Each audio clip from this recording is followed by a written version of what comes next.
আসসালামু আলাইকুম। আজকে আমরা জানবো ফুডপান্ডার ভিতরে অ্যাপস এর ভিতরে আমাদের কি কি কাজ করা যায়।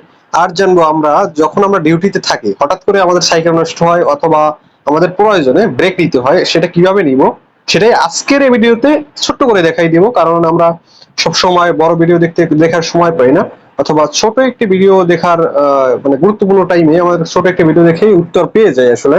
তো আমরা সেটাই দেখার চেষ্টা করব আমরা কিভাবে খুব মানে ডিউটি থাকা অবস্থায় খুব তাড়াতাড়ি ব্রেক নিতে পারি, সেটা হোক 5 মিনিট, 10 মিনিট, 1 ঘন্টা, 2 ঘন্টা, যাই হোক আমরা ব্রেক নিব, তাই তো? তো আমরা ব্রেক নেওয়ার সময় আমরা তো অনলাইনে থাকবো, এখানে অফলাইন দেখা যাচ্ছে আমার উপরে, আমরা অনলাইনে থাকবো তখন দেখা যাচ্ছে আমি ধানমন্ডির জন্য কাজ করি। তো আমরা এখানে যখন থাকবো আর কি বলে, যখন অনলাইনে থাকবো তখন আমাদের অর্ডারের সামনে এক কর্নারে লেখা আসবে এই যে ডিসপ্লেস থাকবে এই কর্নারে। তো আমরা যখন কর্নারে টিপ দেব, মানে সেই ডিসপ্লেসে ক্লিক করব, সেখানে লেখা আছে যে আমরা নিতে চাই, মানে কি বলে, রেস্ট নিতে চাই বা আমরা কিছু সময়ের জন্য বিরতি নিতে চাই। তো সেখানে লেখা থাকবে, তারপর সেটার উপরে ক্লিক করবেন। আমি এখন দেখাতে পারতেছি না কারণ আমি এখন অফলাইনে আছি।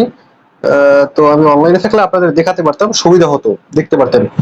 তো এটা এভাবেই আপনি ডিসপ্লেসে ক্লিক করবেন, তারপরে আপনি খুব তাড়াতাড়ি সেখান থেকে ব্রেক নিতে পারবেন, হোক সেটা 5, 10, 15 অথবা 1 ঘন্টা, যাই হোক সেটা ব্রেক নিতে পারবেন। আপনি এখানে কর্নারে, ডান কর্নারে লেখা থাকবে ডিসপ্লেস, ওখানে ওই যে কর্নারে একটা মাইক্রোফোনের মতো দেখা যাচ্ছে, ওইটাই ক্লিক করবেন, তারপরে আপনি সেখান থেকে ব্রেক নিবেন। ওকে, তো আজকের ভিডিওতে যদি সবাই উপকৃত হয়ে থাকেন তাহলে অবশ্যই অবশ্যই লাইক, কমেন্ট এবং সাবস্ক্রাইব করে আমার চ্যানেলটির পাশে থাকবেন। ধন্যবাদ।